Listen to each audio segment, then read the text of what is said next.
Good afternoon, ladies and gentlemen, fans of Sky Tier. Welcome to the September World Championship Qualifier Finals between Pythoner6 and Zambho. I am your host, RG Commander, reporting for duty. Joining me today is my co-caster, the man who walks up escalators backwards, Ryan. Hey, Ryan here, also known as Kirito on the Discord, also known as the other half of the degenerate duo here with my good friend Commander, and we are here, as he said, for the finals. It's going to be a great time, and we will have a spoiler of from one of the new cards coming out in November at some point during the stream. That is correct. Stay tuned for that. Yes, we will, because we are, of course, degenerates, we will be teasing it with vague references throughout the stream just to see how many people we can drive insane, and then reveal the card and have a brief discussion about it at the end. So, let's get ourselves into the game. Before the game started, Pythoner did win the coin toss and elected to go first. So we do see that as the pilot of the Suicide Squad, Freyhill makes an appearance that does not surprise any of us. Yep, Astrida and Frail are the first two picks. Our victory conditions here. We have left breach, destroy the enemy tower on your left lane. Sky Tear Master, win the lead of a control token inside a dome 3 times. And Tactician, win the lead of a control token 6 times. So lots of control objectives here. No surprise to see Astrida. Indeed, and as we mentioned, the outsider of choice will be the OG outsider. It looks like we are having a little bit of issue with the updater hub, so we can't see him in the down left corner, but the original outsider has been selected by Zambho to join the battlefield. So given the amount of blue on this field, I expect to see copious use of Divine Conduit and shape-shifting left and right. Yep, and so Pythoner started with Frail and then went with Shillavi and Brilvar. Brilvar has charms in his deck, which is very useful against blue, so no surprise seeing that. A little surprised, yep, there comes the Astrida, who no surprise to see in this kind of matchup. Indeed. I'm a little surprised we saw Shillavi over Ekrit, though, with Tactician and Left Breach. Yeah, I mean, it could be the case that he's worried about the enemy Tilakali, and he just wants Shillavi there to kind of massacre Tilakali and prevent the Tilakali from being able to protect the minions. So wants something that can deal with that a little bit more offensively, even though this is going to be primarily a control game. Dead heroes can't lead, dead heroes can't protect minions. And interestingly enough, we're discarding a Sky Tier Discharge immediately from Pythoner. Yeah, that's interesting. He might not be going for damage, although I'm still a little confused by the Shillavi play, but Shillavi is definitely not a bad hero. In our Suicide Squad deck that he and I both run, we don't usually use Shillavi to kill 2 minions, but that is definitely something Shillavi can do. With a lot of the -1s being in Ekrit, not bringing Ekrit means that is a little more reliable to happen. So he might be trying to go for, I think what his plan here is, as Zambho has the lane advantage on the left lane, that being control zone 1, I think he's going to try to not lose to the left breach and focus on the dome and either get a Sky Tear Master or Tactician victory that way and pretty much ignore his own left lane. Indeed, and as we see, so Astrida actually going to be the first activation. She's going to move, worship, and attack. Normally we see players that run mono blue or 3 blue will use their tank, Brilvar or Gilbjorn, to go into the dome, lead, and then worship the Astrida. But in this case, Astrida is going to take to the front lines herself, sacrifice 2 hit points, and gain a 3-to-1 minion advantage in the right lane.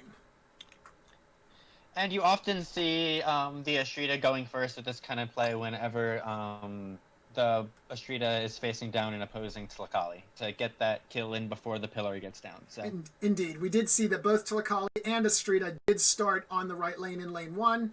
And so, as Kirito just mentioned, get the early offensive there. The benefit of having Astrida worshipped before she activates is often offset by the fact that Tilakali would then be able to protect the minion otherwise. And so that's why we did see this change from what we would call kind of the normal blue opening.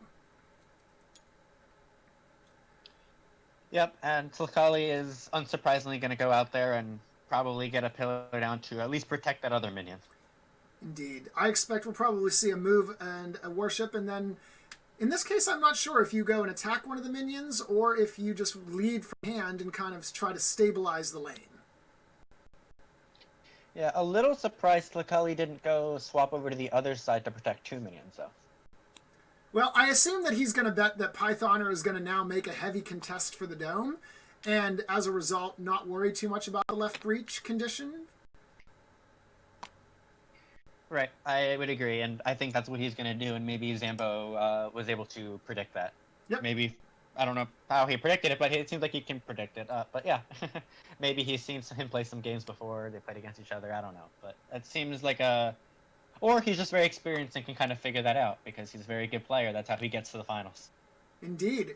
With round one underway here, we see that Freyhill has indeed charged into the dome, led from hand. We will assume that that's most likely a 3 card.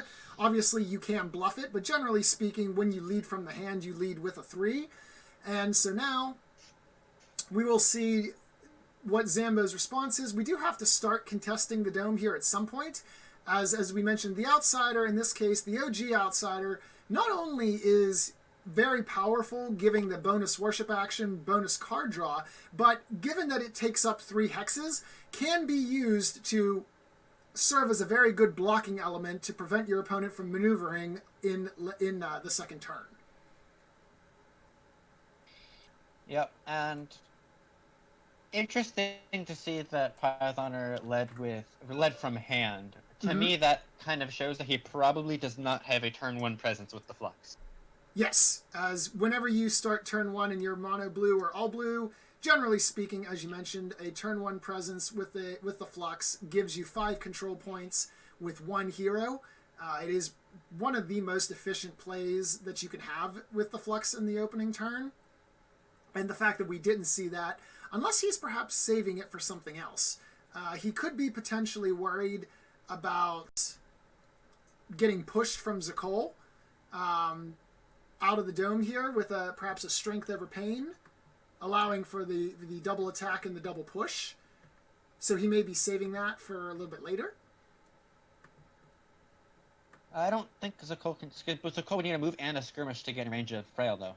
And so he would be able to get the one attack, right. but Correct. he wouldn't be able to get in position for the next one. You're right. That is a good point.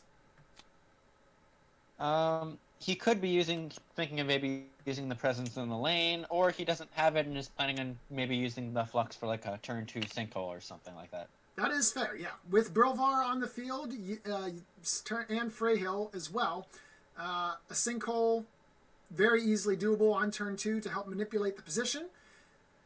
And we do see that there have been some advances made against the left lane there for Zambho, sending Freyhill over to the field, deleting a minion.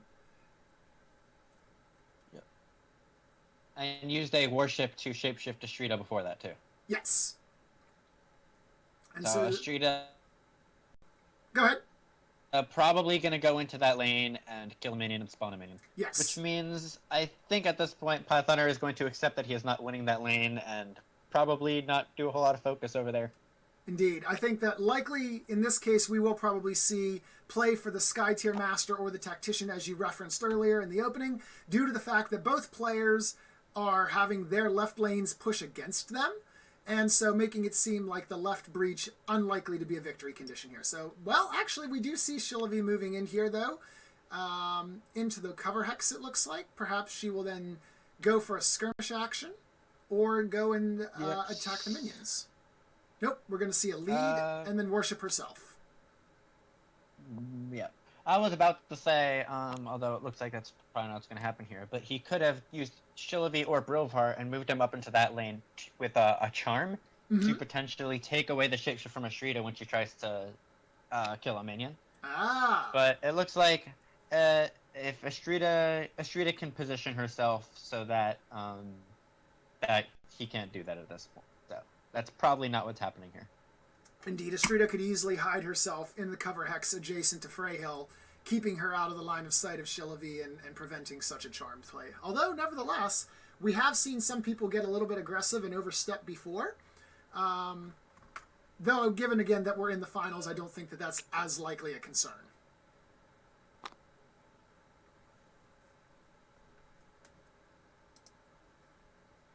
Yeah, I would agree with you there. In the finals, certainly misplays do happen at all levels of play, but you're far less likely to see, for example, someone ending their turn with a Nelliclin and not using any of Nelliclin's AP in just a run-of-the-mill game or a qualifying round game as opposed to the grand finals. All right, looks like we had And then that... attack there. Okay.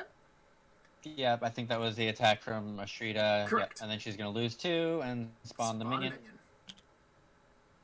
Yeah. So in this game, you can see here we have 6 blue heroes and 2 green heroes here. So a lot of blue and a very small amount of green. We're not seeing any red or any yellow today. Indeed. Although, we may be seeing a little bit yellow later down the line, if you know what I mean. Yes.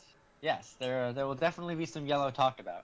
Anyways, so let's take a look there. So Zambho just going ahead to finish off with the lead action there. Does he lead from the deck? Yes, he does. So both Shillavi and Astrida have led from the deck in this case, as opposed to Tilakali and Freyhill leading from the hand. So a lot of leading this game. Now, Karita, let me ask you, what are the odds that we have a bunch of 1-manas flipped up whenever we reveal all these leads? Not very high, but it's not impossible. For people who don't understand that reference, last weekend we had the semifinals of the August Clash between me and Pythoner, who run the same deck. It was a true mirror match in every sense of the word. It was a very exciting and amusing game. I highly suggest watching it if you haven't. And turn 1, combined between the two of us, we had 5 blind leads from deck. Yes. And we have about, I think, 13 3-mana cards in the set of 4 heroes we each brought. And we had a combined 4 1-mana cards flipped and 1 0-mana flip. It was glorious, is what it was. Because Michael and I were the ones casting that particular game, and we're thinking, okay, surely somebody here is going to bury a 3 in the lead from deck, and then, nope. We would again like to apologize for anyone who lost their eardrums listening to it. Oh, and now the Brilvar plays the presence. Okay, interesting. Yeah, probably not going into the dome. It's going to go into one of the lanes, I would think. I would imagine he might go... Well, actually, no, yeah, it doesn't really... Where would he go? Lane 2, perhaps? Deal some damage there against a minion? Because at this point, Freyhill is likely... Well, Zakol can still go into the dome, lead, and then tie the dome. Yeah, I think with Shillavi having already led in his left lane, and with his right lane being lane 1, I think he's going to go move Brilvar across to the right side, would be my guess. Over to Control Zone 1? Yes. Okay. Well, Pythoner's thinking about it here. Especially with, even if he moves over there and leads, he wouldn't be able to get into a position to attack a minion. So he's only going to have 6 controls. I mean, I guess he would be able to win that lane by 1. Yeah, I'm going to go flip that flux for them. Yep. That's something that should happen. And thank you, C-Dubs, for that reminder there. Yes. Okay. Oh, we do have a stone barricade coming down. Where? Right there. Okay. Where is the stone barricade? Oh, yeah, it was in response to a skirmish to prevent Brilvar from taunting. So, in that makes situation, sense. Yep, that makes sense, because now Brilvar can't get within range of Tilakali, and is just kind of standing there. And he's going to worship. Okay. Not too bad. Without a lead, interestingly. Well, Astrida's already leading, right? So, no, she's not. That's Freyhill. Yeah, that's interesting that he didn't lead. Oh, he worshipped on Astrida, not on himself. Okay, I guess So he has, with the 3 minions, the presence, and the 2 heroes, he does have 6 there. Correct. So if Zakol goes in there and leads, he can. The best Zambho can do is tie it. So he probably figured he didn't need a lead. It was better to get the shapeshift on Astrida. Yes. To prepare for next turn. Although interestingly here, Astrida is at 14 HP and within 3 hexes of frail, and it does not look like she healed unless. Did Frail shapeshift on Astrida previously? And well, either way, he would have done the heal then. Yeah. Right. The heal would have gone off when Astrida was shapeshifted. Yeah, whether or not we missed that before or that happened now, which I think it happened right now. But yeah, that's interesting. That I guess he forgot his trigger. Okay, and it looks like Zambho is going to concede the dome. Interesting here. Wants to, I guess in this case, fight for a 2 out of 3 scenario here. Due to the fact that if the... Yeah. Oh, no, he's attacking Brilvar. Interesting play here. Oh, he's going to push him into the dome. Yep. Nope, this makes perfect sense. Okay. So he will concede the dome, but this then will give him the ability to win lane 1 and lane 2. All right, very nice play from Zambho there. Yeah, because he has 3 there with a lead, and...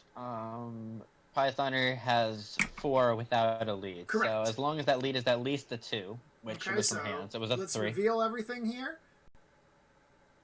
Quite a few leads. Zambho led with 3s. Zambho led with 2 3s, and Pythoner led with a 2 on Shilliby. So yes. Zambho is going to push both lanes. Okay, so in that situation, it looks like left breach victory is actually possible for Zambho now, courtesy of a late round attack from Zakol. That control zone is now within tower striking distance. There aren't a whole lot of minions to bolster the forces there if Zambho decides that he needs to contest the dome there. But you do have 3 minions that are available to help your lane, and so left breach is a possibility if he wants to commit resources. Now, what he does have to be careful of is the Sky Tier Master. Sky Tier Master only requires 2 more rounds to win, and so he'll need to be effective in deleting the minions and the tower hit points before Sky Tier Master ticks up. Yeah, so Pythoner probably should have left Rovar in a place where that couldn't happen. Indeed. Slight oversight there. Not the most obvious play to see, though, as Zambho had to move his Zakol all the way around there, using a move and a skirmish just to get in position for that.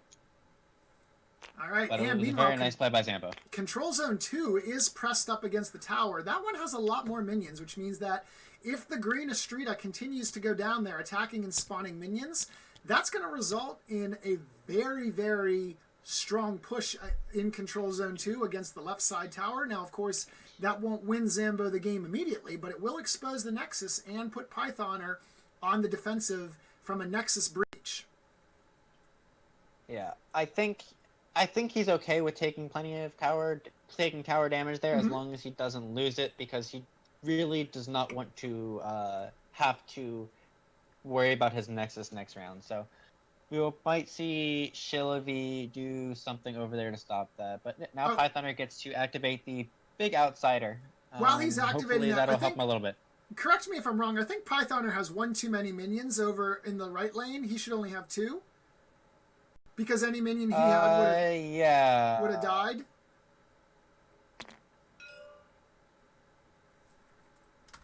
Let's give them a quick message. Yeah, I got it. Okay, you got it? Very good, thank you.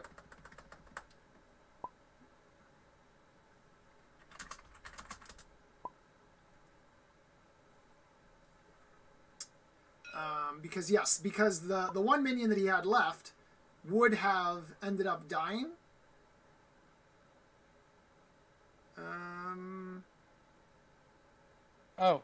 No, he had 3. No, he had 3. 2 died whenever they pushed, and so there would be 1 left. Nope, that's accurate. Never mind, I forgot.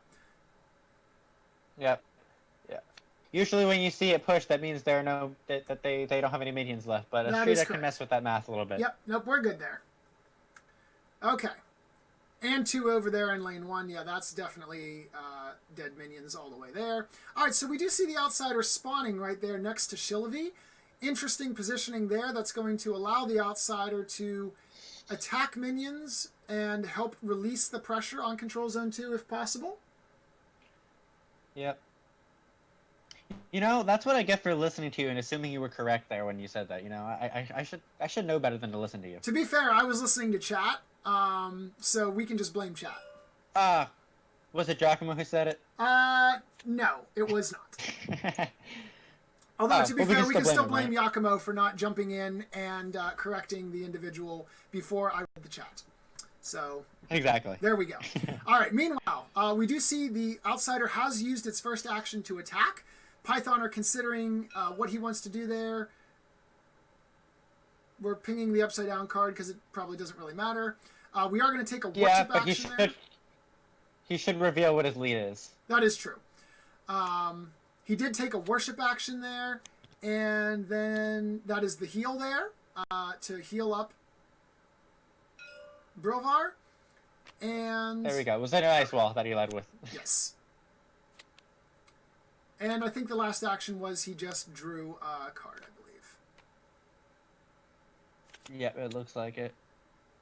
You know, I feel like he could have placed the outsider up a little bit, like up on the other side of Shillavi, and he could have pushed Astrida away. That's what I was thinking as well. Yeah, if you positioned him north of Shillavi and used the Shockwave ability, you could knock it so that Astrida pretty much can't get in range to do a whole, or she would have to burn both the move and the skirmish to get in range to do anything for this control zone. But oh well.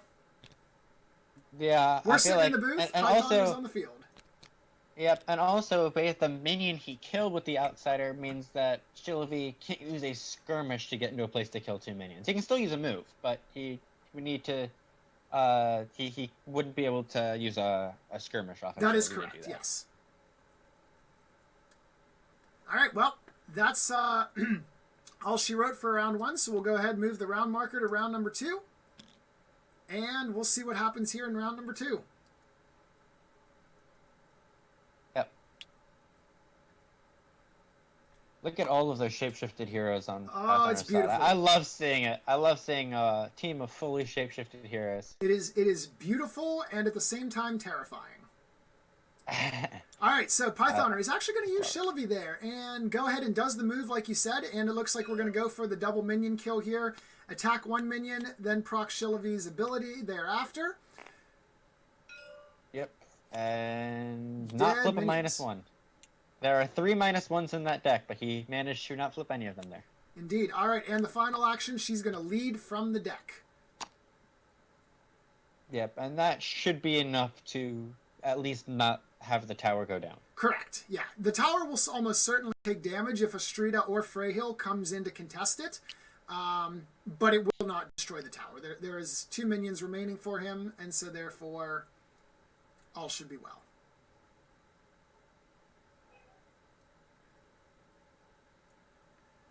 Yep, and it seems like something funny is going on in the other room here. My roommates are laughing about something. I don't know if anyone heard. Oh dear. I thought you meant in the game room, and I was going to say I went in on the joke. Oh man, me too. I'm very curious what they're talking about. Yeah, perhaps you could maybe get in touch with them and see what's going on.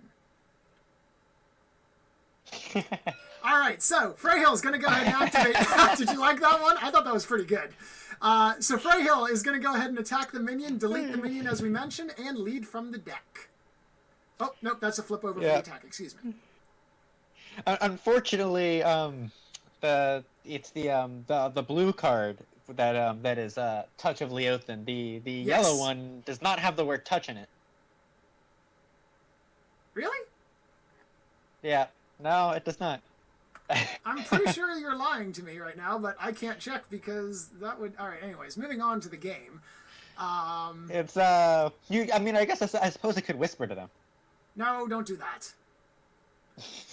Keep the suspense rolling. All right, meanwhile, we see a Gathering Storm coming out. In other words, possibly quite the most fun card in the game if you take the opinion that Sky Tier Drain is the least fun card, because Gathering Storm allows you to draw more. I am behind that. I completely agree with that. That is a very good point of view, which you apparently do have some of those. Hey, even a blind squirrel finds a nut eventually, as the proverb goes. Finally, we have a lead from hand from Freyhill in order to end her turn. And so let's see what happens now.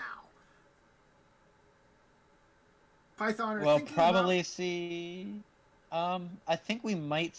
we're seeing a Shrita go and killing minions. I was about to say we would either see that, or we would potentially see a Brilvar go and taunt 2 heroes. Yes, I would... which is actually honestly probably not a bad idea. Although I guess you could just activate Zakol and have Zakol punch Brilvar right into the dome on his activation and free Takali. Or, even better, push Brilvar not into the dome, but also out of range. True. Oh, yeah, because you could push him the other direction. All right, meanwhile, Zakol is going to play a stone barricade, so there are a lot of pillars and no Kotlik in sight. Yeah. All right. That's, interesting. Okay, so that stone barricade there, that's going to protect the minion, which makes sense because... Ooh, and a +3 on the flip, though. That's 5 damage. Takali will still happily eat that, though, because she is at full hit points, takes her down to 11, and prevents Astrida's spawn ability. Yeah, that was probably not the right minion to attack. I would agree with that. There are 3 minions, and one of them was the one that could be protected by a surprise stone barricade. And another one wasn't... One of them was in a cover hex, too, so... True. Okay, so there was actually one minion you could hit, the one on the control token. I forgot that hex right there is a cover hex. Yep. Okay. But that being said, Tilkali did take quite a bit of damage. Yes.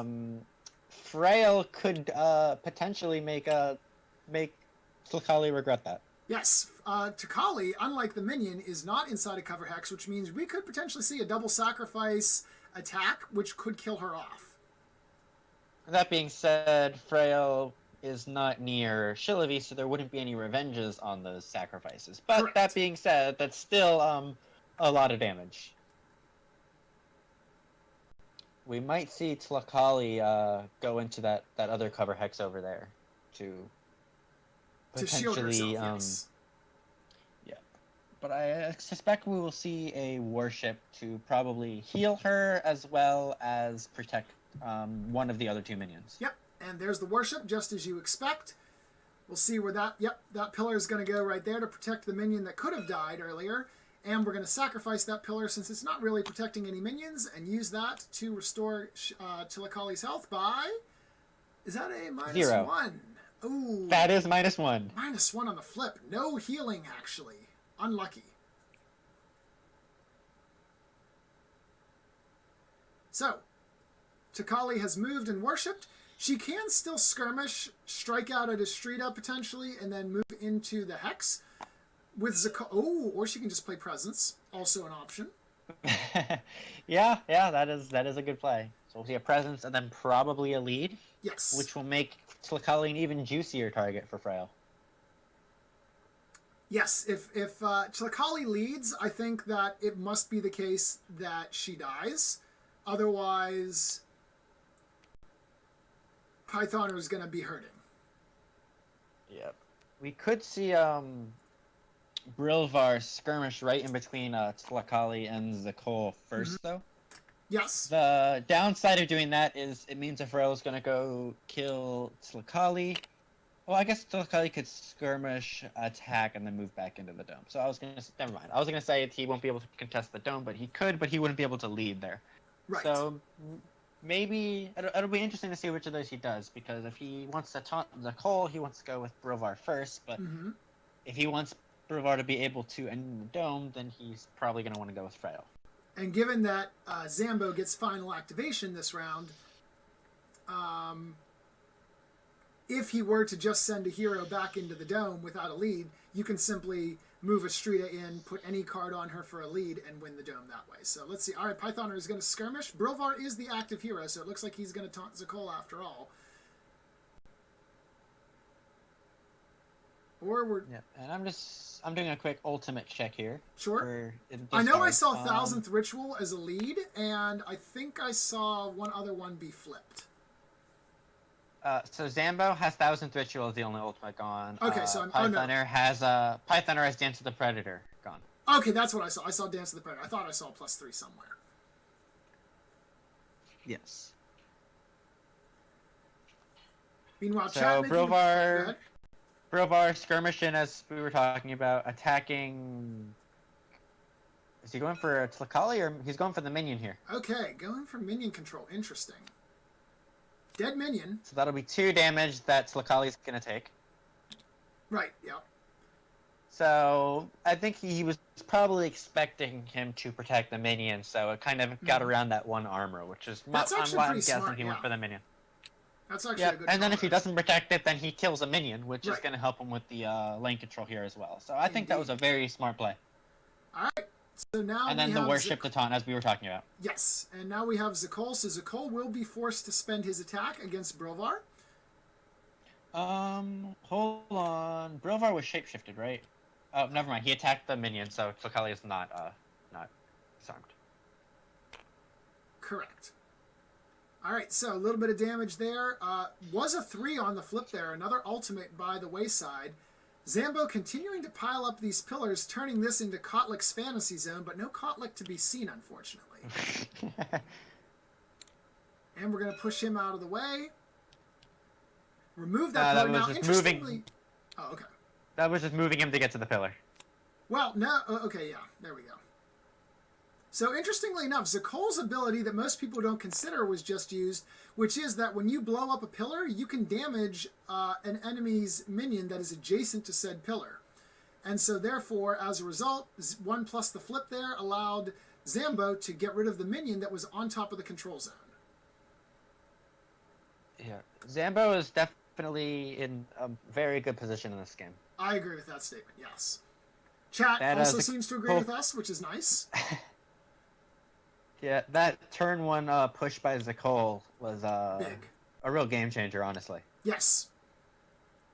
Because that puts Pythoner at a 2-to-1 disadvantage on the Tactician, but also makes it so that now the lane 1, which is the left breach win condition for Zambho, is a real threat. And Zambho's not letting the pressure up at all here. And given now, Freyhill has to either stay in the dome to draw it with a 3 lead, or just surrender the dome, try to do something in lane 1, and then give the outsider over to Zambho. Yes. Now, the other thing is, as Zambho is currently winning both lane 1 and 2, if Frail goes into one of those lanes, he is giving the dome to Zambho. So Correct, yes. Zambho should be able to get up 4-2 on Tactician here. Okay. We're going to attack Tlakali. Now, Freyhill is shapeshifted, so this will do some piercing damage. But unfortunately, the -1. Ooh, not the time you want to see that.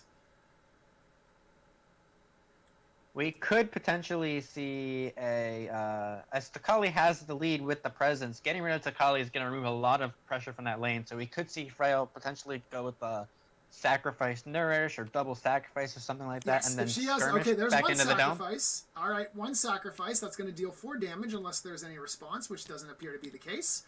Freyhill will sacrifice 2 hit points to take off Tlakali's 4. Now, there it is. And the second sacrifice. There it is. That's going to be huge. That alleviates a ton of pressure against lane 1 for Pythoner. And as Tlakali has no mana available and Zakol only has 1 mana available, only access to red and green, there is going to be no response to that. Indeed. So now Tlakali, having activated, won't show up until round 4, which could be big. Next round is, I think, going to be significant for the board state. That being said, yes, Freyhill has used 2 actions, which means that Astrida can walk in, lead, and guarantee herself control of the dome. Yeah. I mean, she could skirmish in without a lead and just mean that Astrida would have to go in and lead to take it from Frail. Correct. Exactly. Yes. I think that's probably what we'll probably see. I think we'll see Frail skirmish in, hit Zakol a little bit with the skirmish, and just finish in the dome to mean that to pressure Astrida to have to go in. Yep, agreed. that looks like what we're seeing. There we go.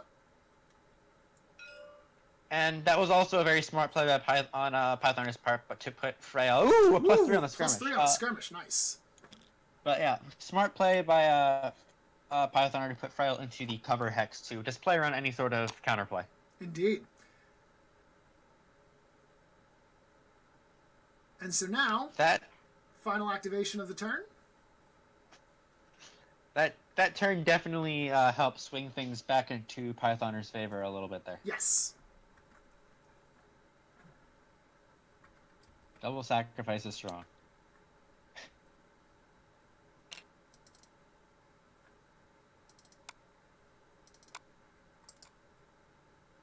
So what do you think? Do you think Astrita's going to go in here and lead and take the dome? I think so.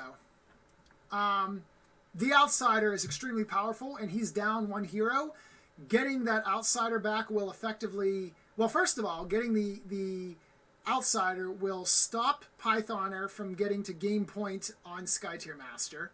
It will get him another point closer to Tactician, and it will give him 3 activations with which he can potentially punish Freyhill. All right, I see something here. What about Astrita moving and skirmishing into the opposite lane that hex with the pillar and the cover hex, and then leading? Into lane 1? Yes. Ooh, and just force an overload. Okay. Well, that could be a possibility. Zakol did not lead, so right now it is 4 units, or 4 control value for Zambho to 4 plus whatever Brilvar or Astrida has for their... I'm sorry, not Brilvar. Astrida has for her lead. Yeah. Which so guarantees Astrida goes that over there and leads. Pythoner wins lane 1, so... I don't know, though. Let's see. Freyhill is most likely going to be enough to win lane 2. I just don't think you give up the dome.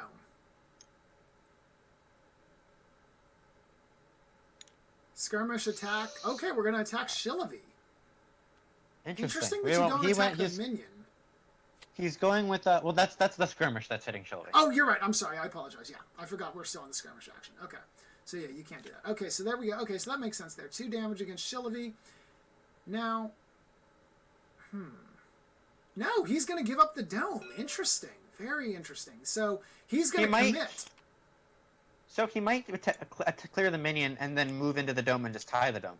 No, Freyhill led. Freyhill did not lead. I lied. Nope, that's Shillavi. I can't read the cards at the bottom of my screen. So yeah, okay, tie the dome. Sure. That makes sense. Okay, so in that case, we have a tie in the dome. Most likely 1 point each for Tactician here. Oh, no. Astrita's going to play Presence. That's... So, no, he is going to win the dome without needing to lead. Very nice. That is a very nice play, yeah. Okay, so that's going to be 2 points Tactician for Zambho and 1 point for Pythoner, assuming that our math is correct, which, to be fair, in the game of Skytier is a very, very questionable thing at best. All right, let's see what we got here. So, first of all, lane 1, Astrida did lead with a 3, so that's going to give a total value there of 7, and push that control zone far away. Yeah.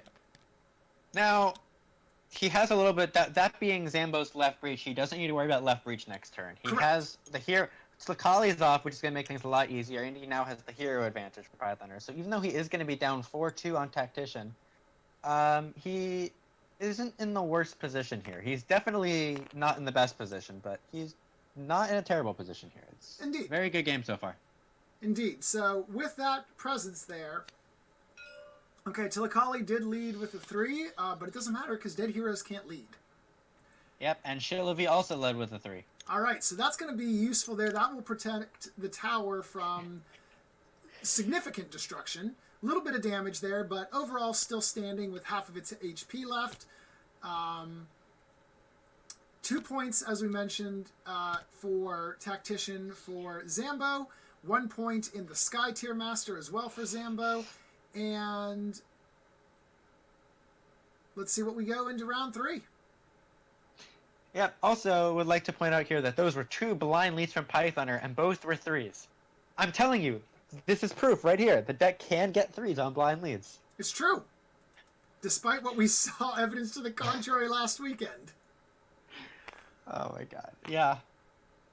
I still recommend that. As I know Giacomo was talking about putting together a highlights reel. I still recommend that one. That was honestly probably one of the funniest moments that I've ever seen in Skytier so far. Oh my god, we were playing the game when we were laughing so hard. It was a great time. All right, meanwhile, the outsider is going to spawn here, so the outsider is going to drop himself in a place that's going to be fairly blocking, although I don't think you can spawn him there with that pillar, can you? Yeah, you can. You can. Oh, yeah, you can. Yeah, no, I'm sorry. I was thinking of something else. Yeah, okay, so we can drop him there. I don't know what you were thinking of. I was thinking of pillar where there's already a miniature, not the other way around. Gotcha. I have my cause and effect reverse as the side effect of too much research methods class today. All right, so yeah. You also can place the outsider on top of an illusion, correct. But you can't have you can't use do some sort of like worship stuff to put the illusions where the outsider is. All right, so question from the chat: how does Pythoner win from here? Because right now, Pythoner is a little bit choked, like. Ironically enough, considering that that's what Pythons usually do, but that's the shockwave action there. Yep, shockwave is going to blast Brilvar all the way to the edge of the map. So the big thing is for him to come back in this. He doesn't necessarily need to be winning every single lane. He needs to not lose as many lanes as possible. So even if he goes and says, ties 2 lanes and wins 1, that pushes him a little back in. He just needs to kind of get every little advantage he can get here and there and just not lose. Do you think it's... Oh, go ahead. I think a couple weeks ago I actually played a game against Pythoner as part of a little prep tournament for this event. Mm-hmm. And we did not finish in time. It was an insanely long game, but we finished the game after just to be fun, just for fun. At the end of round 3, I was down 5-3 on Tactician to him. Mm-hmm. And I managed to come back in that game and win that game on round 5, 6-5 on Tactician. There you go. And we do run the same deck. So one thing that's really going to help, especially getting into round 3 here, is he has things like Charm and Sinkhole that can really mess up math, move heroes around, make it so they can't get to where they want to be. Well, he has a hero advantage already, and he has a Nature Reclaims and a couple Gathering Storms in his deck too. So if he can take advantage of incremental card advantage and use a lot of these powerful 3-mana cards and presences and stuff, he can come back into this game. Not to rain on the parade, because I totally agree with almost everything you said, except that 2 Chasms and 2 Sinkholes are already in Pythoner's graveyard, so he's only got 1 of each left. Yes, but he only has 3 cards left in his deck. Yes. And he has and if he, like I was talking about, he has 1 copy of Nature Claims in the deck, and these heroes, I think 3 copies of Gathering Storm. So he's going to... Why is my search not working? I don't know. But okay. We plopping a Stone Pillar to start the round off? Yes, we are. Astrida is going to activate. Zakol is going to pop a Stone Barricade right in Astrida's path. Oh, that's frustrating. So Stone Barricade is a blocking element for the turn that it's activated, and then you are able to pass through it like normal. But with that Barricade right there, that means Astrida can't go in range of Control Zone 1 like I assumed she originally intended, and is forced to go into the Dome. For the move, she's now going to Skirmish. And it looks like Astrida's going to contest the Dome here this round. So she's going to Skirmish against Astrida, dealing -1 damage. Of course, that doesn't do anything in particular. Oh, but there's the Song of the Siren! So that's one of the things I was going to mention. Everybody hates this card. That was one of the things I was going to mention. So one thing that Joe and I love to do with this deck is, in mono blue matchups, where both players have Astrida, we like to go first, so that way we can use Song of the Siren on the opposing Astrida before she gets a chance to use her Song of the Siren. Yep, oh, and we forgot to move the round marker, so we'll move that over to round 3. So, with the Song of the Siren going down, that effectively means that Zambho basically has 2 heroes to activate this turn. Telakali's still dead. Astrida will contribute 1 point of presence to the Dome, or 1 control value to the Dome, but she can't really do much more than that. She, of course, can play reaction cards, blue or yellow if there's anything that he wants to play, but not able to lead, not able to shapeshift anybody or influence the lanes with her minion killing and spawning abilities. Yeah. And so, also, one thing I should mention, there are only 4 cards left in Zambho's deck, and none of them are Song of the Siren, so there's a fairly good chance he had that in hand, so that's... Yes. was a very nice play, and someone was asking before how Pythoner comes back. That's one of the ways you do it. Also, I would like to elaborate on something I said before after checking the discard. All Sure. 3 Gathering Storms are in his discard, and the Nature he claims is in Ekrit's deck, so he does not have that here. So none of those draw cards are going to be available to Pythoner here. Also worth noting, we just saw Zambho flip his Song of the Siren, so now Pythoner doesn't even need to worry about that next round. And we see Zakol playing the Amulet of Immovability. Right after flipping the Song of the Siren. Yes. And another Amulet of Immovability.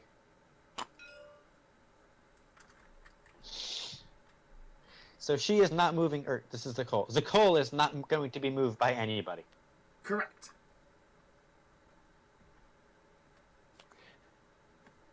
All right. And yep, then Zakol is going to lead from hand. To defend that lane. So we pass the active player token down here. Pythoner gets to activate essentially 3 heroes more this turn. All that Zambho has left is Freyhill.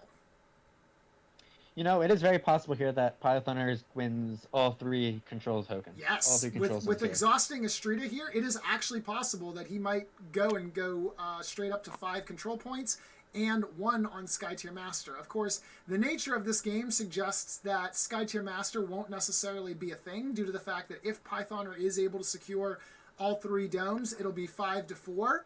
If he's able to control 2 of the 3, then it'll still be 5-4. And since the Skytier Master... 4-4. 2 of the 3 will bet the 4-4. Oh, assuming...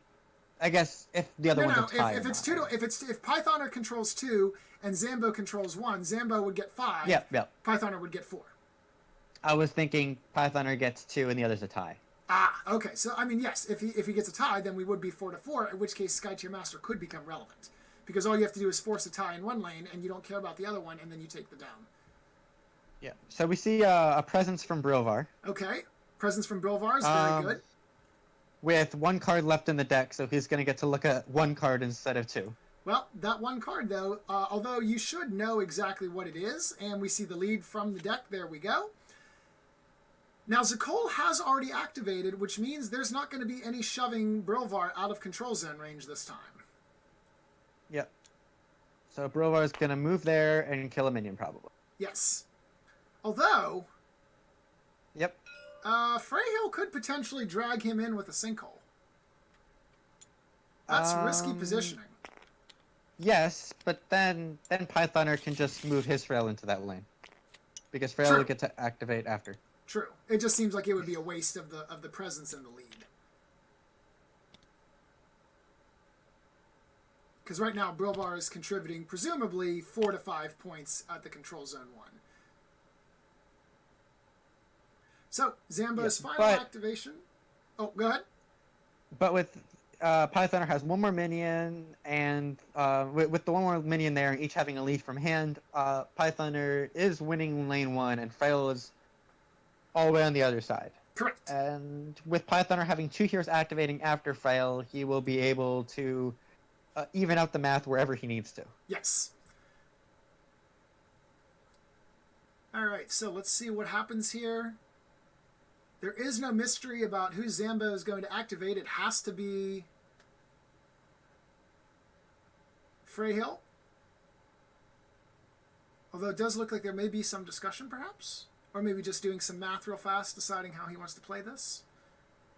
Alright, we're going to grab that player token, throw it on Freyhill, and we're going to see what she does with her turn. Now, I believe we have seen Glacial Rebirth from Zambho. I think we saw it from him. I can't remember. Dead Minion? We have seen it. Okay, I thought so. All right, so Chasm doesn't make a difference, though. One dead minion. Now Freyhill is going to move. Will she move into the dome? Yes, she will. Now the question is she going to drag Brilvar in? Nope, she's going to skirmish. All of Zambho's ultimates are in his discard. Okay. And then attack Brilvar here for a couple points of damage, hopefully. I did not check Pythoners before he shuffled, but obviously Song of the Siren is not in his deck or hand. And Dance of the Predator, I remember seeing. Yeah, I don't we definitely remember saw about. Dance of I the think Predator. I think Avalanche we saw was led. Avalanche. He led Avalanche with Shilovy last turn, so Avalanche was in there. I don't remember if I saw his Glacial Rebirth. Glacier Rebirth was the flip on the skirmish after killing Tlakali. You're right. Okay, so he did recycle those 3. Okay, So nobody has any ultimates in hand, right? that is unfortunate. You know what this game needs right now is Kichi.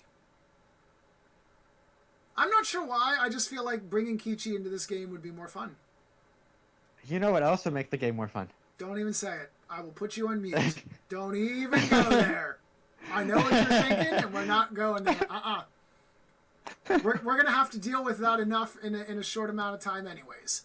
All right, so meanwhile, Python are going to go ahead and worship. On to Shilovy there. Pythoner is going to attack, clear out some of those minions. +0, +2 on the flip. Doesn't matter. We have a dead minion there. As long as he doesn't flip a -1 there. Nope. +2 on the flip there. 2 dead minions. Now the question is, do you leave Shilovy in that lane and guarantee that you win that lane? Or, yes, you do. Okay. So, do we see an end of turn sinkhole coming out of Freyhill? Yes, no, maybe? Looks like the answer is no. So... Time to calculate. No, Pythoner still has Freyhill to go. Oh, you're right. I'm sorry. I forgot about that. All right, so Freyhill still has to go. Now, I think Freyhill moves around to the other side of the outsider, kills a minion, and then goes back into the dome. That seems like a good idea. Yes. Yeah, Either that or she just piles some damage on Astrida and then like shapeshift Astrida or something. All right. Well, just to be just to be clear about something before when I was talking about another hero that were really good in this game. What you're saying is, can we not talk about that? All right, where's that mute button? Let's see. You forget that I get to play God when I'm in charge of the stream, sir. All right. So lead attack against Astrida. Yep, looks like it, and then probably a shapeshift on Astrida would be my guess. Could be a shapeshift on Brilvar. Oh, actually a skirmish. Okay, so we're just gonna pile on the damage, or sort of. Oh yes, he doesn't need Frail. He doesn't need Frail in the dome because Astrida has a lead. Oh, okay. So we're gonna sinkhole Freyhill. Interesting positioning to sinkhole. So I guess we're gonna push the green Freyhill away from being able to switch into the dome. I'm not sure why he played that sinkhole there when he did. I am not either. I mean, it's your deck, man. If you don't know, then what does any of us know? Okay, so it looks like Zambho... Oh, it's because... Sorry, I think... What... Did Zambho have that sinkhole on the stack first, maybe? Well, it didn't show up. According to the chat logs, the blue sinkhole came out first. You might not have placed it in the right spot. It looked like it was on top of Freyhill's card. Ah, okay. So he might have had that sinkhole. So it might have been in response. Okay, that could make sense. Although if that's the case, wouldn't it have made sense to wait for the first one to resolve first? Yeah, because you could have because even if you drag the Brilvar into the dome, the area effect that Sinkhole touches would just allow you to push him right back out. Although I guess this way you can target a Hex such that you can trap and force Brilvar to stay in lane 1, depending on how you orient the AoEs. Yeah. But yeah, I think that that would have been the smarter place. I think Zambho used the sinkhole in response to the skirmish, and then there was a sinkhole in response to the sinkhole. Okay, yes. So to answer the question in chat, both players have played a sinkhole. We're not sure if Zambho's came down first. It did, according to the system highlights, it did show that Pythoners came first, but it could be the case that the red sinkhole from Zambho, or the green sinkhole from Zambho, came down first, but he just didn't put it such that the mod recognized it. Since I'm trying to keep the camera relatively static, nope. Yeah. Okay. Well, go ahead. I can tell you that I did scroll up and I saw the sinkhole directly stacked on top of Rael's card before he moved it. Okay. So okay. Yeah, so it wouldn't have shown up. So I think it was out first. Okay. So in this situation, we are resolving then Pythoner's sinkhole, and then we will resolve Zambho's sinkhole second. I am not sure where the center of either of these sinkholes are, and if either or if only one or both of them have resolved or what. So I don't really know where we are with all of that there. Well, it looks like that's the result. So there we go. And I guess the skirmish also finished. Yes. All right. Well, regardless, there we go. So Control Zone 1 is resolving. There was a 3 lead there and a 2 lead for Pythoner, 3 lead for Zambho. Looks like it was just a push there because the control token did not move. Yeah, with that being a 2 instead of a 3, that was in fact a tie. All right, Shilovy leads with a 3, so that's going to push that control zone way away from the tower. Keep that nice and It's going to go right in the safe. center. I believe it's going to go when he wins by 3, and it goes into the center. Yep. So therefore, the tower no longer in danger of being destroyed. Yep, and that'll put him up to, and then he's going to win. Python's going to win the dome too, so we're at 4-4. So this is the answer to the question that was asked before. This is how Python comes back into the game. Yes. He is now tied on Tactician and winning on Skytier Master. Okay. Leads all over the place. Leads everywhere. All right, so we've seen Avalanche and Dance of the Predator again, so we're not going to see those ultimates this game. But more importantly, Tilakali comes back next round. Will she be able to save Zambho? Before that happens, we will have to have the Outsider activate. So is this a good time to say the spoiled card's name, but not necessarily what it does? No, let's keep them guessing. I mean, that's just the name, right? No, keep them guessing. Keep them guessing. Carito, you need to learn the art of the tease, sir. You have to keep people guessing. We've dropped them 4 or 5 hints by my count. Oh, you're right. Yeah. You were right. That the name is different than what I thought. Okay. I did think that the name had what you said, but it didn't actually. Okay. That's yes, fine. which was the point where I said later, I said I could whisper it to them. Yeah. That was my issue, because I didn't realize that was actually in the name of it, so that was my bad. So that would actually make 6 hints that we've dropped to all of the astute listeners. You may not have guessed what's coming, and if you haven't, don't worry, it is still coming, we promise. Yep, and in case people have tuned in late, we are teasing a spoiler that we're going to be spoiling at some point during this stream. Mostly during the game's end. We haven't decided when exactly, but we have decided it will be after the conclusion of this rather exciting control game. Normally, I am always in favor of a bloodbath because I like violence. But this control match has actually been quite enjoyable to watch because at first it looked like Pythoner was in deep trouble, and then a couple good plays later, wow, Pythoner is now taken, I would arguably say, the advantage here. He is at game point on Skytier Master. He does have 2 points on Tactician, which means really all he needs to do is tie 1 lane and he's guaranteed and win the dome, and he wins the game. Yep, or win 2 zones. I mean, yes, there's a lot of ways you can do it. Also an option as well. Yeah. Now, interestingly enough, that Outsider has spawned such that 2 of the Nexus respawn locations have been blocked off, which means Tilakali will have to start in the back row. Yep, and will not be able to switch over to either side. So once Tilakali is placed, Pythoner will know what side she's on. Correct. All right, so we're going to go ahead and do something here that involved a flip. Based on this, 2 damage, so that was the attack action against Astrida. My guess is we're going to see Pythoner go for 1 lane and the dome. That seems likely. And we also know that unless he just drew it now, we do know that Zambho does not have Song of the Siren in hand for this activation. Or any ultimates for that matter. And neither does Pythoner.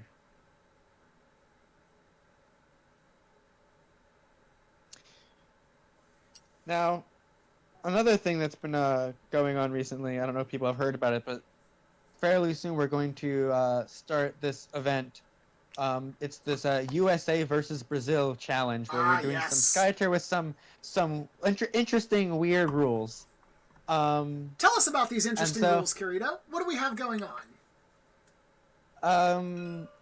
I think one of the ones that is that definitely stands out to me that is very exciting is there's one where you bring 3 heroes, each with decks of Singleton, and then the opponent will ban one of them, and then you draft the other, and then copy that deck 3 times. So essentially, you have 4 copies of the same hero, and 4 copies of every card in their deck. Yikes. Not to interrupt you, because that does sound like fun, but we see that we're making an attempt on Astrida's life here, going for the assassination. We did see a sacrifice and an attack from Freyhill. Astrida is now down to 2 hit points, and a revenge from the sacrifice as well. So Astrida is down to 2 HP. If there is a Nourish or a Glacial Rebirth in hand, or just a skirmish action with a +2 on the flip, this is a dead Astrida. Oh, and a 0. Unlucky. And I'm guessing he is trying to play around the potential that he might have drawn the Song of the Siren and just trying to get rid of Astrida before he has a chance to do that. So we're just going to use Strength Over Pain and kill off Astrida anyways, because even if she doesn't die to the Revenge proc, she will die to this next attack. And that was a -1 on the Revenge there. Yes. So nothing there. And then the attack was a 0. 2 points. 2 plus 0. So, dead heroes can't lead. Dead heroes also can't sing their ultimates, which means Astrida is gone until round 5. So back to what I was talking about before, though, with that fun format, you could do really interesting things with that, such as having a Frail. If you have 4 Frails, Frail shapeshifts and essentially heals 4 times. That sounds terrible. Another thing that would be very interesting is if you had 4 Kenwis. Don't even go there. All right, we're not even talking about this. All right, so now that Astrida is dead, that's going to mean that Zambho only gets to activate 3 heroes again this turn. Looking to start this off, and as we mentioned, Tilakali will not be able to cross over into Control Zone 1. Takali, is going to play the Gathering Storm. Draw some cards here, because at this point, Zambho does need to come up with a snappy play here. Otherwise, he is in danger of losing by Tactician or Sky Tier Master. Pythoner has 2 ways to win here right now. Yep, and for the 2nd turn in a row, Pythoner has more heroes. Yes. That Song of the Siren was huge. More activations. Absolutely, that card really changes a game. Dead minion.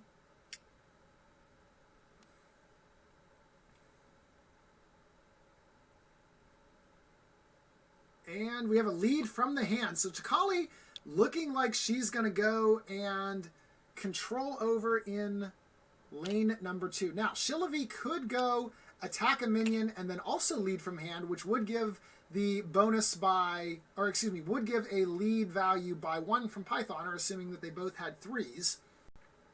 Although we've seen a lot of 3s come flying out of Pythoner, so I'm not quite sure how many he has left at this point. Yep.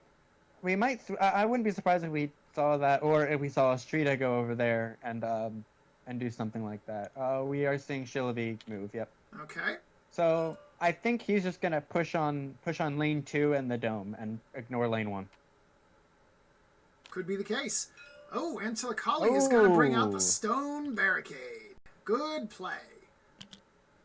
That'll keep that minion alive, because no matter how much damage Freyhill flips, Tilakali will easily take it, and a +0 on the flip for damage, not a problem. Yep, and that's Shillavi, not Frail. I'm sorry, yeah. Shillavi, excuse me. Yep. They're all blue.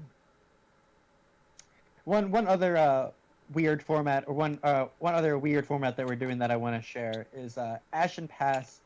Bring all 6 heroes to each side. Hexakill, I heard about that. Yep, and all heroes start with half their HP, and don't respawn, and heals act as shields. Can't actually heal with them, so it is just a lot of heroes and a lot of death, and it's gonna be very bloody. The kind of game that you were just saying that you love. It's gonna be wonderful. It will, however, not be COVID-19 safe. Oh, not even close. We here at Sky Tier recommend proper social distancing guidelines and health. Take care of yourselves, your family, and your loved ones. All right, meanwhile, minion being attacked over there in lane number 1. We see the flip there. +1 on the attack. Doesn't really matter as we're killing a minion. So Zakol is going to knock off a minion. I would not be surprised if we see... Attack again! Yep. Which is interesting because there's nothing for him to attack. All right, Zakol is going to worship. This does make sense. Collapse that pillar right there where the control zone originally spawns and reposition it so that Takali is able to protect 2 minions, but also you get to destroy one of the minions that Pythoner has. Or not. Okay, there we go. Yeah. He is going to destroy it with the flip there. I thought he was leading from the deck. And I was like, you have a free minion destruction. Why are you not taking it?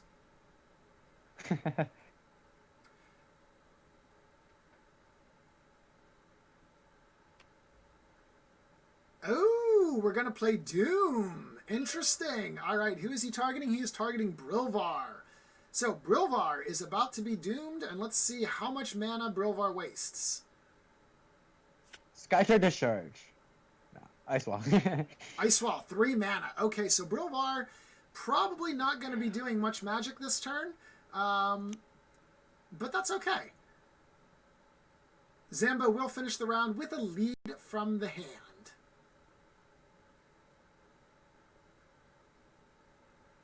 By the way, congratulations to Pythoner for being the first American to make to the finals of one of the qualifiers. It's true. And also, we will go back to the previous chat here. And as Ricardo says, give us a non-Italian winner, please. Sorry, Zambho. Wow, even Ricardo is going against the Italians. He's a traitor. That sounds like, yeah, that's, well, you know what? I don't know. I don't got anything here. That's what that is. I believe the first 2 qualifiers, well, the first 2 online qualifiers were Italian versus Italian. And there was one in-person qualifier in Italy, so obviously those were also Italian. So this is the first one which even has a non-Italian even playing in it.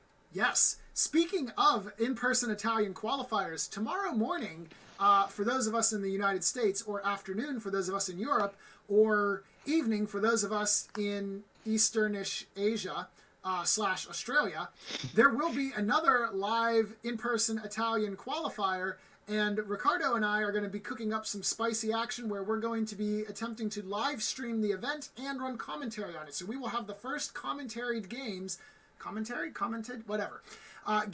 that are not played through TTS, featuring the wonderful casting squad of the Sky Tier Discharge. Sky Tier Discord. I can't believe I just did that. Sky Tier Discharge. We're going to discharge some information over Discord. Woo! Okay, I have no idea what's going on here. So we have a lead from the hand, or from the deck there. It's time to switch that control zone over so that Pythoner can make a move, and I have something to talk about so that I can stop looking foolish. Good luck with that. Yeah, really. So, Pythoner is currently tied in his lane 2, so if he just brings Estrida over there, he should win that lane. I think if Brilvar goes into the dome and Estrida goes into lane 2, he should have the win here unless Zambho has something to say about that. Well, there is... For example, like a sinkhole from Frail that will prevent Brilvar from doing that. Yes. All right, well, Freyhill somehow just tripled her HP. I don't know what... Oh, okay, you grabbed the control token. Okay, there we go. Or doubled her HP, but that was the misgrab there. That makes plenty of sense. So it looks like Estrida is now going to activate. So let's see what Estrida does in this case. You know, I actually... Oh, yeah, no. Yeah, with Frail having not gone yet, he wants to keep Brilvar next to Frail. Correct. Do we see a warship from Estrida on Brilvar though? Because Brilvar is not shapeshifted. Right. Well, nope. We just see looks Estrida. Like not. Okay, we're going to. Okay, so it looks like we're going to abandon the dome, perhaps, because the dome does resolve third. So Pythoner knows if he wins lane 1, if he wins lane 2, it's game over by Tactician.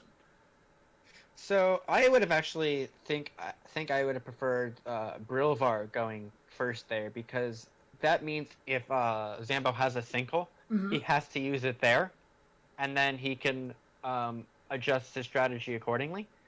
Now Zambho can use a sinkhole to mess with Brovar's positioning a little bit. Now, interestingly enough, we're going for the skirmish here. Okay, that makes sense. Yeah, playing around a sinkhole, he doesn't want to be on the edge. That makes sense, yeah. Okay, then we'll attack the minion. Of course, again, Tilakali will absorb this. It's only 4 damage. Brings her down to 8, so no minions spawning. Takali's still very, very healthy, not really in any danger of dying here. And that will be Astrida's turn. And so now we'll see Zambho's Frail activate.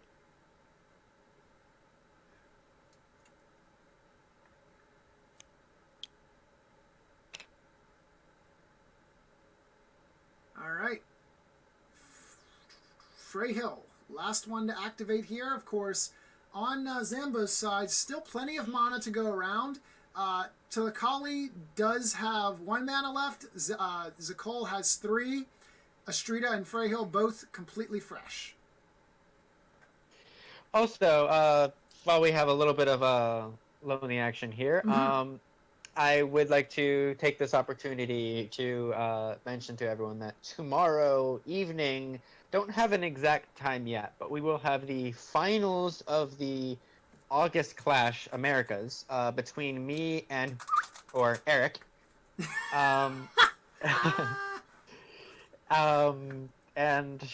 So we will be streaming that one at whatever time that ends up being, but it should be sometime tomorrow evening in the U.S.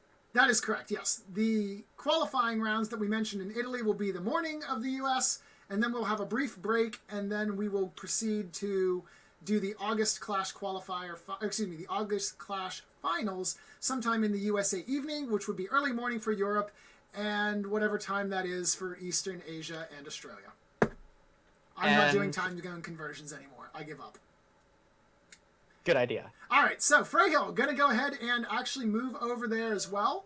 For the green Freyhill, she's going to go and work on securing that lane 2 control, pop a minion there, and probably not do too much else in terms of minion control there, as Tilakali is leading from the hand, so that doesn't make much sense there. Also, that would be her 3rd action, which means she can't do anything else anyways. Yeah, and this puts Python in a little bit of an awkward situation here. Yep, that was a lead from Tilakali over there. So it looks like Zambho is actually going to be winning lane 2 here. Yes. And also lane 1. So what I think needs to happen here is Brilvar needs to kill a minion and then out-lead Zakol.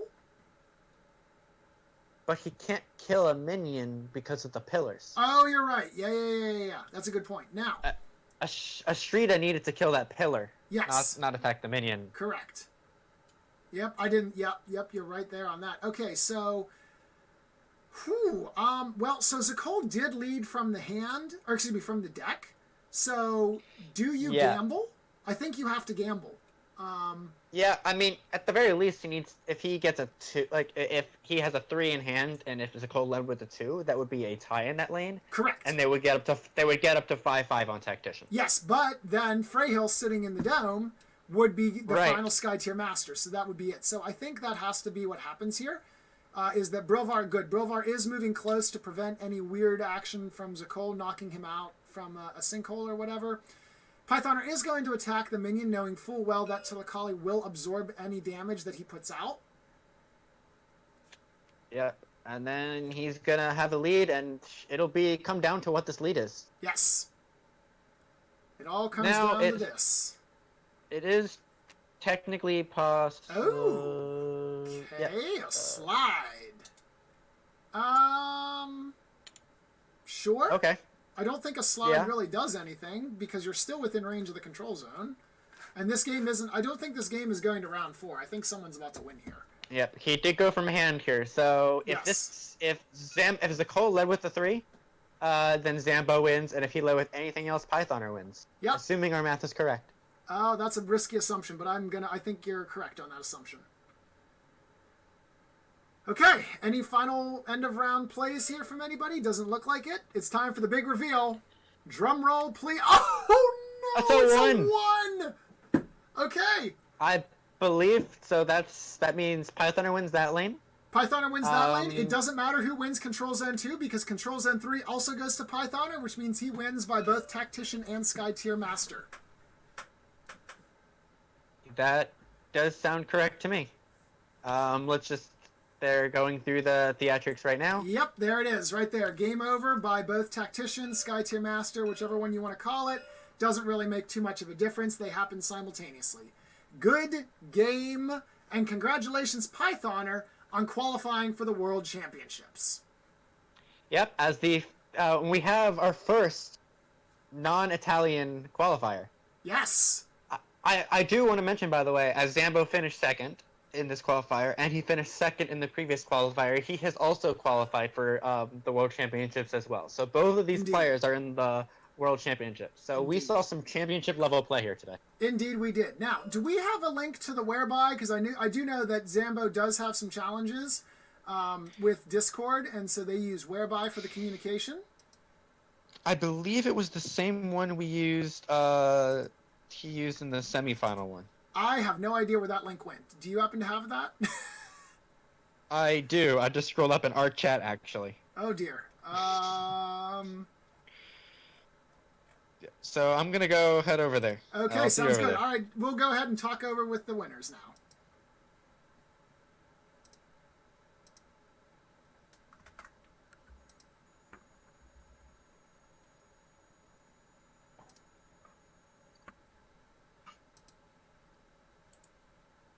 Hello. Hi guys. Hello, good game, guys. That came right down to the wire. I was just like, at the end, there was like, I realized that with all those pillars and I'd forgotten, I was like, okay, I'll just send Estrada over. I won't kill a minion, but it'll be fine because it'll be tied. And I forgot that Frail was able to attack a minion that I forgot about. So I thought I was like, okay, I just have to pray that lead from deck wasn't a 3. Yeah, but it was stupid because I got my free mana cards, and if you lose, the cards in your hand are useless. Yeah. Yeah. So next time, better play them. But anyway, I think I lost on turn 3 on this sinkhole. Yeah, because I just lose to call mine. Right. Because if he use his sinkhole to switch my Frail in, I just after that use mine to take in Brilvar 2. Right. So that was the play, I think. Yeah, can you walk us through exactly what happened there? We had trouble keeping track of first of all, whose sinkhole was on the stack first, and then what exactly you guys did with that, because we were having trouble following. So what happened was I cast a sinkhole, which if you guys are still on the board, let's see. So your Frail, so my Brilvar was there, and your Frail was there. So I cast mine first with my Frail, who's there, targeting this hex. And then he cast one in response, and so he pushed. Did you push us both into the dome? Was it? Yeah. And then I just pushed us right back out into the dome. Yeah. So sinkhole is the best counter to sinkhole. Yeah. When Yeah, you probably should let the sinkhole resolve first. I just missed that one. Yep. In my head, I try to win the lane 1 to go on 5 stack on Tactician, and for the last round, if Tlacali spawned there, for Pythoner, it's really difficult to win this one. Win Tlacali, Pillars, Zakoal, Frail. But when I lose the fourth lane 2, it becomes really difficult to come back. Right. Yeah.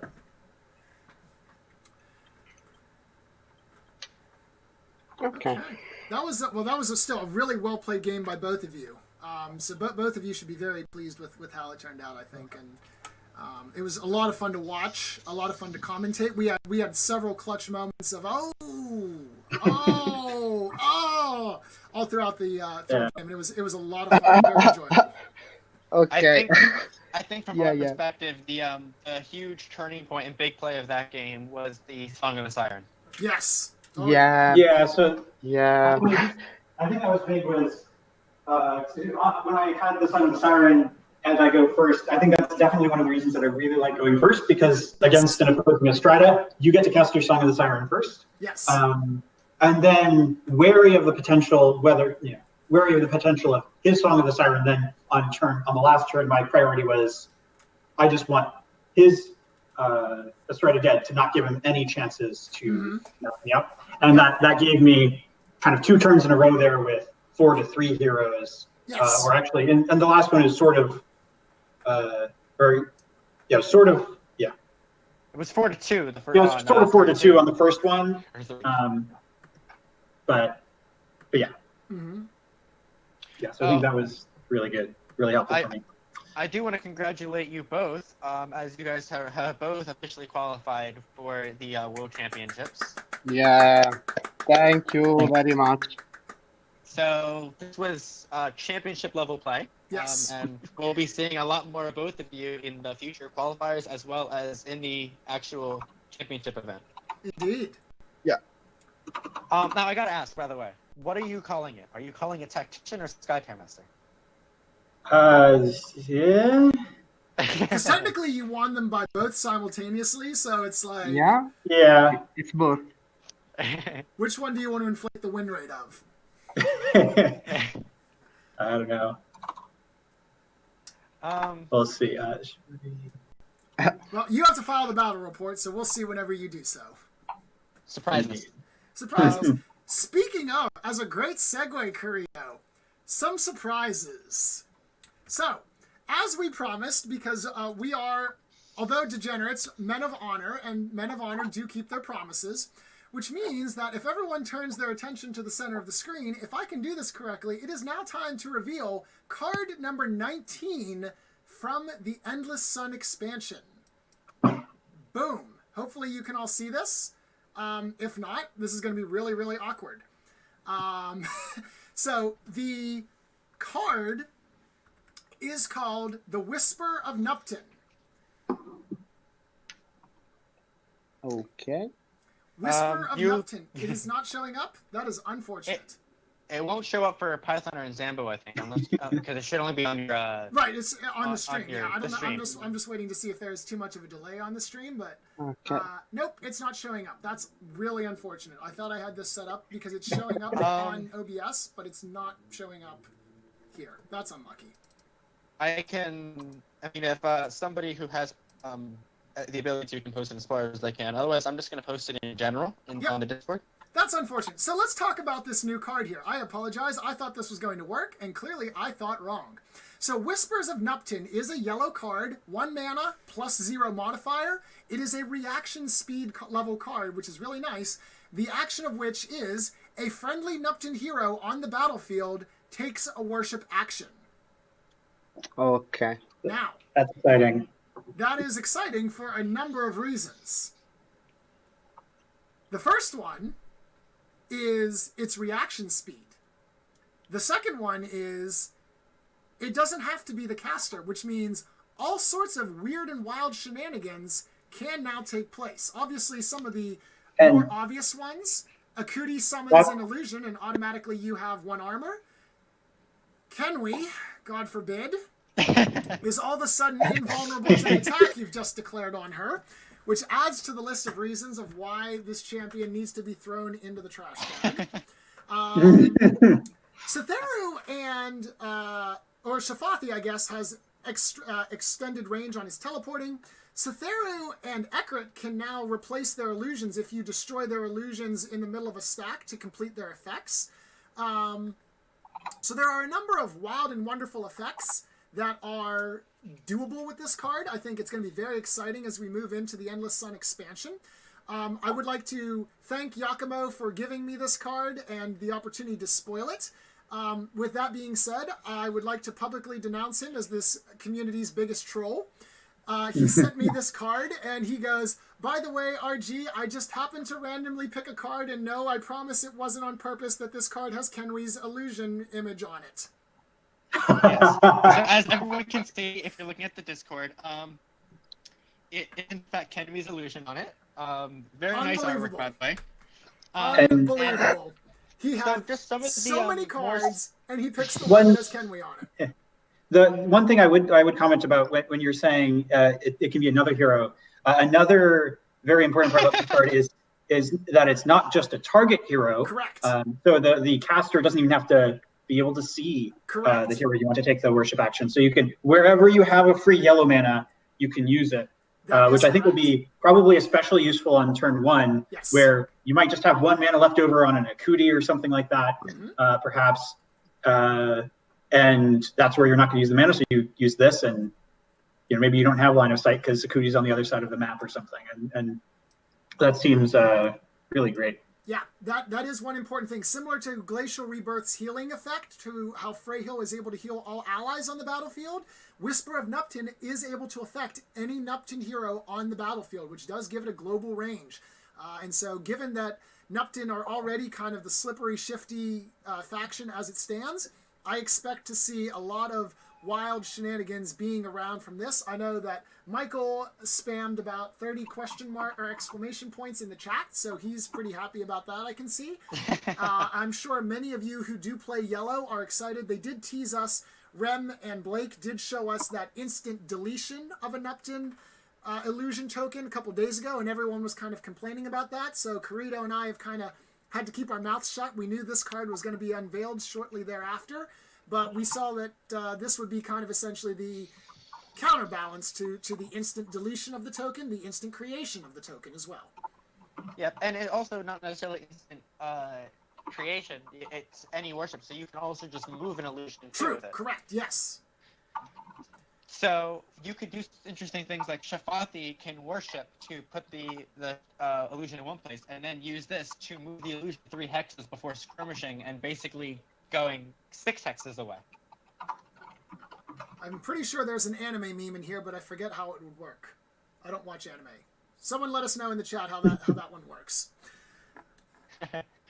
And there are some weird, interesting rule interactions with Setharu as well, where yes, if you cast the spell from the projected illusion, as long as when it resolves, if Setharu, the hero is projected, the spell will resolve. So if they kill it and then you use this to get another illusion back, it will still resolve as long as the hero can still see Setharu's illusion. So yeah, this is the card. Any thoughts from our championship players on this? Yeah, no, this is really exciting. I was speculating that we might see something similar to this once we saw something like Stone Barricade, obviously. But this is definitely exciting because it's not unlike Stone Barricade, which just places a pillar adjacent. This lets you take the full worship action. So if the illusion is already out, you can reposition the illusion. If it doesn't exist, you can get it on the battlefield and move it around, not necessarily being adjacent to the caster, or obviously even the caster could be the different hero entirely. So that's I think that'll have some really interesting applications, and I'm excited to see decks that will take advantage of that. Yes. Yeah, I think I will love it because this card can do really lot of funny things, like I don't know, Setharu with the free mana makes illusion and maybe redirect on 6x, or I don't know, Kenui makes a. No, we don't care what Kenwi does. Next hero. Okay. Tell us what Akuti can do. Don't do anything. Tell us No, what she Ekrit don't can do anything. Or I don't know. Really strong with Ekrit on turn 1. Yep. Now specialist blue and yellow can do a really strong turn 1. Yes. So hope to see something good like for green and red too. Mm-hmm. I guess obviously with Touch of Leothan as well, giving blue the ability to shapeshift off a card for 1 mana, gives Estrada the ability to move, attack, and lead with or being shapeshifted for that attack, and now Ekrit also having the ability to lead in addition to moving and attacking and not having to expend the worship action there. Yeah, I agree that this will definitely open the way for some really, really strong control decks. Yeah. Okay. Okay, well, thanks again for giving us this amazing game. Congratulations, Pythoner, on winning and qualifying, and congratulations, Zambho, on making it to the finals and qualifying. Yep.